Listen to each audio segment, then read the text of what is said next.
लोकमत हिंदी पर आपका स्वागत है। रूस और यूक्रेन के बीच युद्ध अब दूसरे दिन में प्रवेश कर चुका है। कई मीडिया रिपोर्ट्स में यह दावा किया जा रहा है कि यूक्रेन की राजधानी कीव पर रूस की जो फौज है वह दस्तक दे चुकी है। इसके अलावा यूक्रेन ने भी आज दावा किया है कि उसने भी रूस के 800 सैनिकों को मार गिराया है। इन सारे विषयों पर बात करने के लिए आज हमारे साथ लोकमत हिंदी के संपादक रंगनाथ सर है। सर, सबसे पहला सवाल, दूसरे दिन में जैसे युद्ध प्रवेश कर चुका है, अब यह युद्ध किस ओर जाता दिख रहा है? रूस, व्लादिमीर पुतिन इस युद्ध को कहां ले जाना चाहते हैं? आपको क्या लगता है? नमस्कार योगेश। सबसे पहले तो मैं यह साफ करना चाहूंगा कि हमारे पास सूचनाएं जो हैं बहुत सीमित हैं। वो जो दो चार अंतर्राष्ट्रीय मीडिया हाउस हैं उन्हीं के माध्यम से आ रही हैं। कुछ भारतीय चैनल भी वहां पहुंचे हैं, लेकिन जो ऊपर की चीजें हैं वो तो नजर आ रही हैं, लेकिन जो अंदर खाने में जो चीजें हो रही हैं उसके बारे में जानकारी बहुत कम है। और अभी तक जो जानकारी आई है, जैसा कि रूस ने जब हमला कर दिया तो उसके बाद जो सबकी निगाह इस बात पर थी कि अमेरिका और नाटो फोर्सेस, फ्रांस, जर्मनी, ये लोग क्या करते हैं। तो अभी तक देखने में आ रहा है कि जो पश्चिमी देश हैं और अमेरिका है, उन्होंने रूस के ऊपर आर्थिक प्रतिबंध लगाने पे जोर दिया है। अभी किसी जवाबी सैन्य कार्रवाई या इस तरह की किसी चीज पे उन्होंने बात नहीं की है। उसके बाद यूक्रेन के राष्ट्रपति का भी बयान आया कल। उन्होंने शायद सभी कई 2 दर्जन देशों के राष्ट्र अध्यक्षों से बात की है। तो उनका ये कहना है कि लोग उत्साहजनक प्रतिक्रिया नहीं दे रहे हैं, यानी उनके सपोर्ट में सैन्य समर्थन के लिए हामी नहीं भर रहे हैं अभी तक। आपने देखा होगा कि रूस के राष्ट्रपति ने, व्लादिमीर पुतिन ने, भारत के प्रधानमंत्री और फ्रांस के भी राष्ट्रपति, इन लोगों से बात की है और उनको अवगत कराया है कि वो क्या यूक्रेन में क्या कर रहे हैं। तो पुतिन का अभी तक यही दावा है कि वो यूक्रेन पे कब्जा नहीं करना चाहते हैं, बस उसकी सैन्य क्षमता को नष्ट कर देंगे। और उनका कहना है कि उसमें जो कुछ नाजी शक्तियां वहां पे हावी हैं उनको हटाएंगे। हालांकि ये दावा बहुत ही खोखला है। तो और रूस अभी भी कंट्रोल की तरफ बढ़ रहा है। दूसरी तरफ आपने जो जिसका जिक्र किया कि यूक्रेन थोड़ा मोड़ा वो प्रतिरोध करने की तरफ बढ़ रहा है। वो कह रहा है कि कहीं कि 100 सैनिक बंधक बना लिए हैं, तो कहीं 4 सैनिकों को पकड़ने की तस्वीरें आ रही हैं। तो एक टैंक के गिरा देने, खाई में या पुल तोड़ के गिरा देने की खबर आ रही है, तो एक हेलीकॉप्टर की। तो इस तरह के जो बहुत ही छोटे प्रतिरोध की घटनाएं आ रही हैं। बड़े स्तर पे आपने देखा भी होगा कि रूस और यूक्रेन की जो सेना में 3-4 गुने का भी, इससे भी ज्यादा अंतर है। कुछ मामलों में तो 7-8 गुना भारी है। तो चाहे वो सैन्य बल हो, चाहे आयुध हो, चाहे तोप हो, चाहे हेलीकॉप्टर हो या बम वर्षक विमान हो, तो 3-4 गुना, 8 गुने तक का अंतर है। तो ये लड़ाई एक तरफा है जब तक कि यूक्रेन के लोग उनको समर्थन न दें। और रूस ने अपना पॉइंट प्रूफ कर दिया है। रूस ने साफ कर दिया है कि हम युद्ध उसने कर दिया। जो पहले वो कह रहा था कि हम युद्ध तक जा सकते हैं यूक्रेन के अंदर किसी भी नाटो सैन्य समझौते या इसके खिलाफ। जी। इससे जुड़ा सर, एक जैसे आपने अपने जवाब के शुरुआत में कहा कि यूक्रेन उम्मीद लगाए बैठा था कि अमेरिका या नेटो उसकी मदद करेंगे, तो क्या इस पूरे मामले में, पूरे घटनाक्रम में जो बाइडेन प्रशासन ने, अमेरिका ने यूक्रेन को बलि का बकरा बना दिया है? बिल्कुल, अभी तक जो घटनाक्रम है उसमें साफ दिख रहा है कि रूस ने, जाहिर है, कुछ समय पहले पुतिन जो है चीन गए थे और चीन और रूस की नजदीकी किसी से छिपी नहीं है। तो लोग यह मान के चल रहे हैं, संयोगवश इमरान खान तो उसी दिन मौजूद थे रूस में। तो वो ये मान के चल रहे हैं कि रूस ने जो किया है उसके लिए उसने चीन, ईरान, पाकिस्तान, इन लोगों से अपना एक सहमति बनाकर किया है। तो एक तरफ वो, और आप देख रहे होंगे पिछले कुछ समय से दुनिया जो है, नए तरह के समीकरण बन रहे हैं, नए ध्रुव बन रहे हैं। तो एक तरफ चीन, रूस और ईरान, ये लोग खड़े हैं, दूसरी तरफ अमेरिका है, जापान है, फ्रांस, जर्मनी, ऑस्ट्रेलिया, ये लोग थे। तो अभी एक एक समूह ने तो अपनी ताकत को जो है जमीन पे उस पर दावा कर दिया है कि देखिए हम ये कर सकते हैं। दूसरा जो धड़ा था जिसके साथ यूक्रेन खड़ा था, उसने अभी तक तो ऐसा कुछ नहीं किया है कि जिससे ये माना जाए कि वो सचमुच यूक्रेन के साथ था। और यूक्रेन बहुत अकेला पड़ गया। यूक्रेन के राष्ट्रपति ने और वहां के विदेश मंत्री ने, भारत में जो राजदूत, उन सब ने बात कही है कि हम, अभी ताजा बयान भी आया है कि यूक्रेन बिल्कुल दुनिया में अलग थलग पड़ गया है। तो यूक्रेन बलि का बकरा कह लीजिए, या अकेला पड़ गया है, या उसके संग धोखा हुआ है और अमेरिका और नाटो बेवफा निकला है। आप जो उसको कहना चाहें। लेकिन हाँ, ये तो है कि जिस आधार पे उन्होंने रूस के सामने खड़े होने का साहस दिखाया था, वो आधार वक्त पर काम नहीं आया। वह आधार वक्त पर काम नहीं आया। सर आपने जैसे कहा कि एक धड़े ने तो अपनी कार्रवाई कर ली, लेकिन अमेरिका और नेटो अब तक यूक्रेन के साथ खड़े नहीं दिखे। तो अगर इस वक्त जैसा खबरें आ रही है, मीडिया रिपोर्ट्स कुछ कह रही है कि कीव पर अगर कब्जा कर लेता है रूस, तो उसके बाद आपको लगता है कि अमेरिका या नेटो कुछ कार्रवाई आगे करेंगे, या और क्या कार्रवाई कर सकते हैं वे लोग? देखिए योगेश, अगर जैसे कब्जा कर लेता है, तो जैसे रूस ने तो किया, क्रीमिया पे कब्जा कर लिया, उसके बाद क्या हुआ? तो कब्जा कर लेगा, अगर उसका कब्जा मुकम्मल हो जाता है तो नई सरहद बन जाएगी, तो उसके बाद किसी देश द्वारा हमला करना तो बड़ा मुश्किल है। और अगर आप आधुनिक युद्ध में देखेंगे तो पहले कुछ दिन ही बहुत महत्वपूर्ण होते हैं, और जो शुरुआती दिनों में बढ़त ले लेता है वो हावी हो जाता है, क्योंकि आधुनिक युद्ध में जो है हवाई हमला, जो है हवाई ताकत है, वो बहुत ज्यादा महत्वपूर्ण है।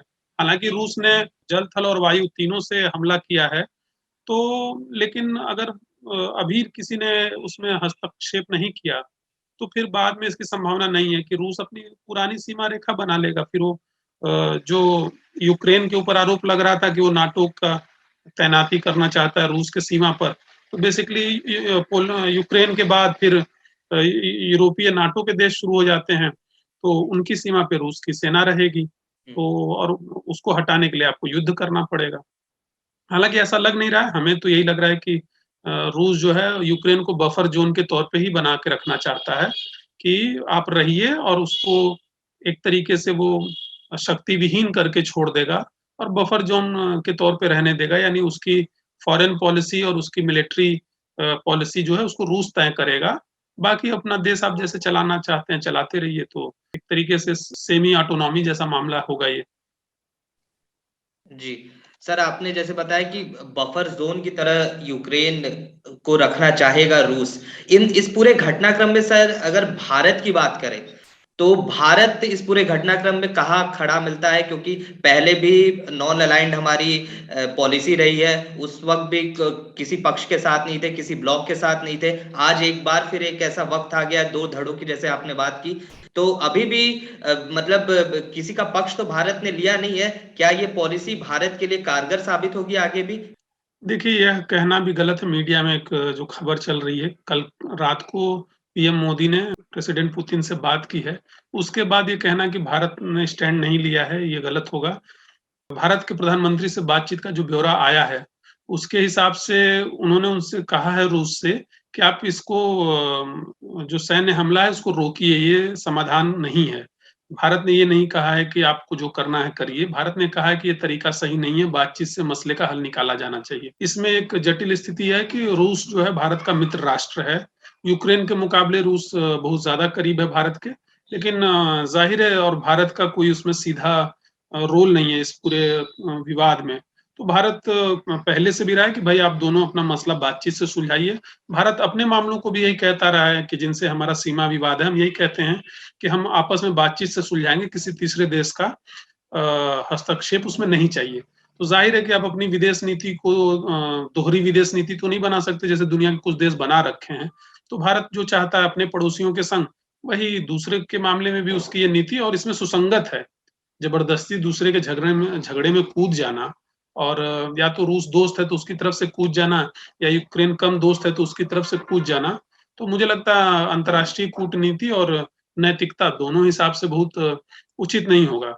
और लेकिन भारत क्या सोचता है ये उसने साफ कर दिया है कि आपको हमला नहीं करना चाहिए था। परोक्ष रूप से मोदी जी ने यही कहा है। जी, ये मामला बातचीत से सुलझना चाहिए सर। रूस भारत का मित्र राष्ट्र है, लेकिन पिछले कई दशकों में हमने देखा है कि भारत अमेरिका के भी काफी करीब गया है, और इस वक्त जो भारत का रवैया है इस पूरे घटनाक्रम को लेकर, उससे कहीं ना कहीं अमेरिका नाराज नजर आता है। कल बाइडेन प्रशासन, राष्ट्रपति बाइडेन से भी ये सवाल किया गया, तो उन्होंने कहा कि मैं बात करूंगा नरेंद्र मोदी सरकार से। इसको लेकर के अमेरिका के नजरिए से देखें, अमेरिका भारत के रिश्तों को लेकर इस पूरे घटनाक्रम पर क्या असर पड़ेगा?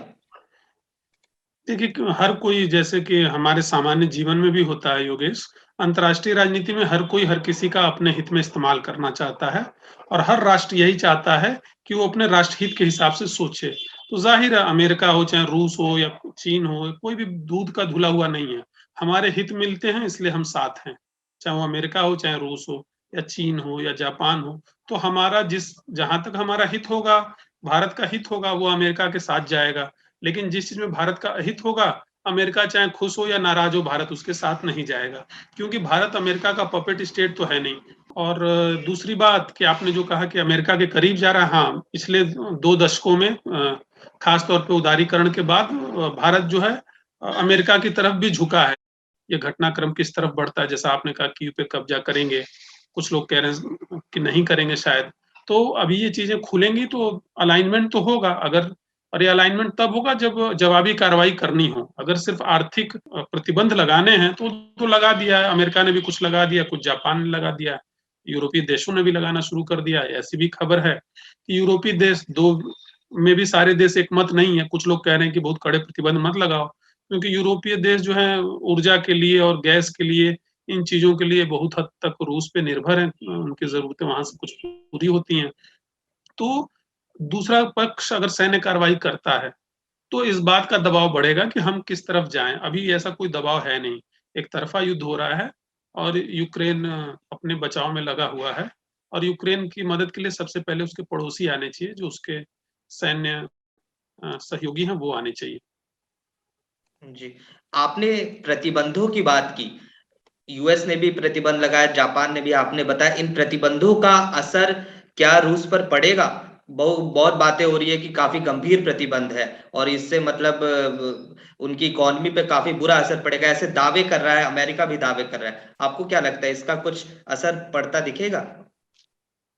देखिए योगेश, किसी आदमी के जेब में 5,000 रुपए हैं या 3,000 रुपए हैं, इससे थोड़ा अंतर तो पड़ता है उसके जीवन स्तर पे, लेकिन ऐसा अंतर नहीं पड़ता है कि वो एकदम तबाह बर्बाद हो जाए।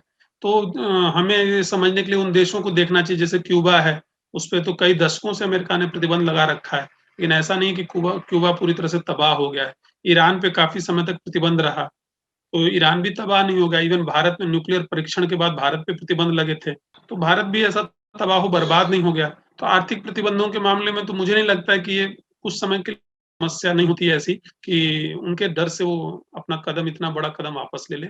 और दूसरी चीज है, जो अंतर्राष्ट्रीय मामलों के विशेषज्ञ हैं ब्रह्मचेलानी, उन्होंने एक अच्छी बात लिखी है कल, कि अगर अमेरिका से ये फंडिंग या अमेरिका से जो वित्तीय मदद है या जो भी चीजें हैं आर्थिक से जुड़ी हुई, अगर वो बंद होती हैं तो रूस जो है पहले से ही चीन की तरफ बढ़ा हुआ है, तो रूस का जो बैंकर की भूमिका में चीन आ जाएगा, जैसे आज पाकिस्तान का बैंकर चीन बना हुआ है, तो रूस को आर्थिक मदद चीन से मिलने लगेगी। और चीन की इकोनॉमी आप भी जानते हैं क्या, जो अमेरिका के आगे या बराबर पहुंच चुकी है, तो वो मदद मिल जाएगी उसको। आर्थिक प्रतिबंध है, आपको यहाँ से कोई 2,000 रोक रहा है, 4,000 आप कहीं और से 4,000 ले लेंगे, तो इससे। और रूस अपने आप में बहुत सक्षम देश है, कम से कम एक लंबे समय तक वो इस चीज का वो वहन कर सकता है। आपने सर चीन का जिक्र किया। चीन ने पिछले काफी दिनों से चीनी राष्ट्रपति जो है, कोविड के बाद से ही 2-2.5 साल का वक्त हो गया है, वो चीन से निकले नहीं है, चीन में ही है। और अभी कल भी कुछ अपुष्ट खबरें आई थी कि चीन के जो विमान है उन्होंने ताइवान पे चक्कर काटा, और इस तरीके की बातें आ रही थी जब ये हमला हुआ, रूस ने हमला किया। चीन की भूमिका आप इस पूरे घटनाक्रम में कैसे देखते हैं? चीन बेसिकली एक पर्दे के पीछे से डायरेक्टर की भूमिका में है। चीन जिस तरह से शांत बना हुआ है, जैसे भारत भी अभी निरपेक्ष दिख रहा है, लेकिन भारत निरपेक्ष है काफी हद तक, लेकिन चीन जो अभी निरपेक्ष नहीं, शांत बना हुआ है। लेकिन चीन पूरी तरह से रूस के साथ है इस मामले में। चीन का जो दूसरा मामला ताइवान का है, तो ताइवान पे जैसे विमान नई चीज मान लीजिए कोई बहुत नहीं है, पहले से ही अंदाजा लगाया जा रहा है कि कुछ लोग विशेषज्ञ कह रहे हैं कि 2025 तक हमला कर देगा चीन, कोई कह रहा है 2030 तक कर देगा। लेकिन ये अंतर्राष्ट्रीय मामलों के जो विशेषज्ञ हैं उनका पहले से अनुमान है कि अगले 2 से 5 साल 7 साल के बीच में चीन ऐसी बड़ी सैन्य कार्रवाई कर सकता है ताइवान के खिलाफ। और अगर रूस ऐसा करता है, सफलतापूर्वक कर लेता है, तो चीन के पास भी वो तर्क आ जाएगा कि भाई हमने भी अपनी जमीन या अपने हितों की रक्षा के लिए सैन्य बल का प्रयोग किया। अभी ये घटनाक्रम बहुत तेजी से बदल रहा है, तो हमारी राय में तो यही है योगेश कि हम लोग को नजर बनाए रखनी चाहिए और उतनी ही चीजें सोचनी चाहिए जो दिख रही हैं। अनुमान और कल्पना से बचना चाहिए। घटनाक्रम क्या हुआ किसी को नहीं पता है। हो सकता है कि इस युद्ध की भी आशा नहीं थी कि इतना जल्दी और इतना बड़ा युद्ध ये छेड़ देंगे, तो उसी तरह से देखते हैं आगे घटनाक्रम क्या रुख लेता है। जी, धन्यवाद। जी। तो घटनाक्रम क्या रुख लेता है, इस पर नज़र बनाए रखनी चाहिए हमें, और आगे जो भी इस युद्ध से जुड़ी और देश दुनिया की तमाम खबरें जो भी घटित होगा, उसके लिए आप बने रहिए लोकमत हिंदी के साथ।